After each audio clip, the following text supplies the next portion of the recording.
The night began like any other in Chicago. Cold winds, empty highways, the hum of distant radios. Television screens flickered across the city, carrying the usual late-night news. Most people weren't paying attention. Most people weren't expecting anything unusual. But inside the control room of Channel 9, something strange stirred. Technicians monitored screens, adjusting levels, preparing for a routine sports segment. Nothing seemed out of place. Until it happened.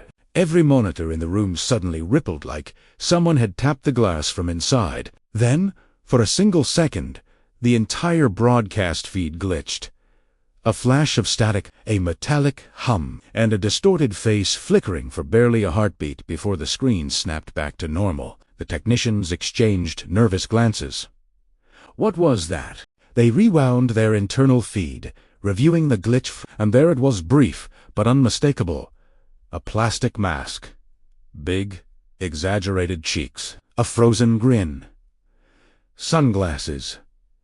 Max Headroom. At first, they brushed it off. A transmission hiccup. Maybe a hardware fault. Night shifts made imaginations run wild. But less than 2 hours later, the real event began. Viewers across Chicago were watching a rerun of Doctor Who on another station, Channel 11, when the picture suddenly dissolved into violent static. The familiar hum returned. Louder now, more distorted, like a machine struggling to breathe. Then he appeared. A figure wearing a rubber Max Headroom mask, standing in front of a metal sheet, swaying behind him, the sheet moving as though someone were shaking it violently. The lighting was chaotic, casting harsh shadows across the mask's frozen smile. His movements were jittery, unnatural, as if he wasn't fully in control of his limbs. No audio at first, just the image of the mask bouncing in and out of the frame. Then, a warped, robotic voice cut through the static. Too muffled to understand, too distorted to make sense, but the tone high-pitched, mocking, felt almost playful.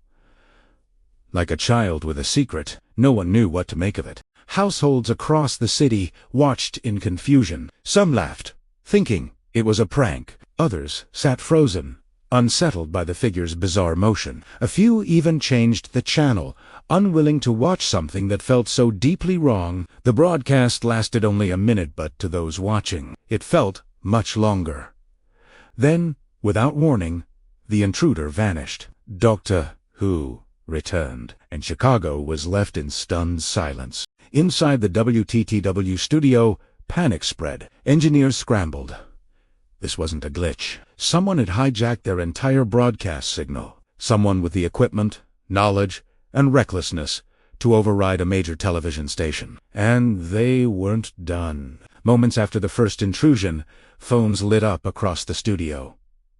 Callers panicked. Viewers terrified. Reports began piling in. The masked figure had spoken, screamed, mimicked voices, laughed at his own distorted words. But before anyone could make sense of the first hack, the second intrusion hit. This time, during a sports broadcast, the feed dissolved again into chaotic static. The masked figure returned, more animated now, his body jerking like a puppet with tangled strings. The audio crackled to life, and this time it was crystal clear. The man in the Max Headroom mask taunted the station, mocked television networks, made strange references to companies, cartoons, and workers. His speech was erratic mad, but strangely calculated. He hummed, he shouted, he waved objects in front of the camera. He laughed in a way that didn't sound entirely human. At one point, he revealed a glove. At another, he held a can of soda. Every action felt symbolic, but symbolic of what? Nobody knew. The camera jostled wildly, as if the person filming couldn't stay still. The metal sheet behind him kept wobbling, creating a cheap, surreal backdrop that only made the intrusion more disturbing. Then came the final moment.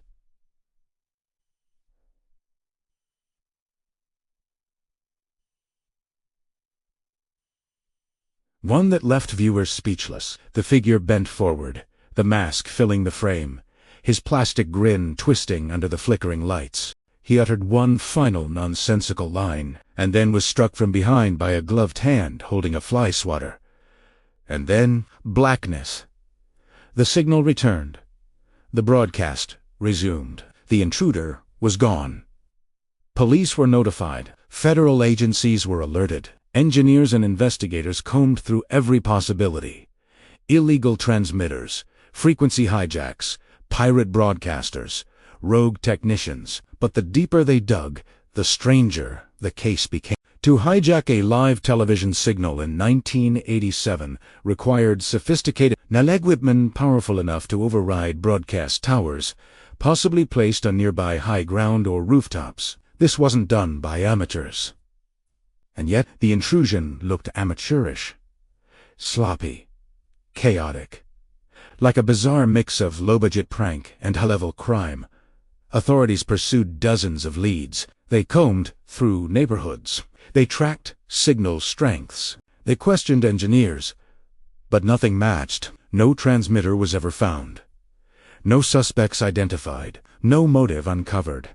For years, speculation grew. Some said it was an inside job, technicians with grudges, engineers with grudges, someone who knew exactly where to strike. Others believed it was a group of pirate signal hijackers who wanted attention only to vanish once they realized the consequences. But more unsettling theories emerged. Some claimed the intruder wasn't mocking television.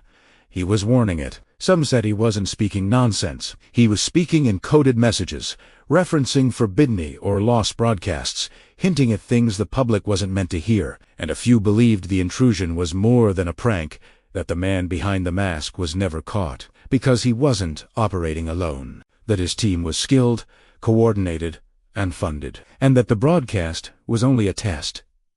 But the strangest part of all, the audio. Decades later, sound engineers analyzing the footage noted something unusual. There were multiple layers of audio frequencies and distortions beneath the main voice, almost like hidden messages buried in the static, too damaged to decode, but undeniably present, whether intentional or accidental. Nobody knows. The FCC called it one of the most sophisticated broadcast intrusions in history. Yet the FBI never closed the case. The intruder was never identified. The equipment was never found. The motive was never understood. All anyone knows is this. For one night in 1987, Chicago witnessed something impossible. Someone broke into the airwaves. Someone slipped past security that was supposed to be impenetrable. Someone used a mask to say something we still don't understand. A smiling plastic face, a twitching backdrop of metal, a distorted voice echoing through living rooms in the dead of night. And then, silence. The Max Headroom intruder vanished as quickly as he appeared, leaving behind one of the strangest unsolved mysteries in broadcast history.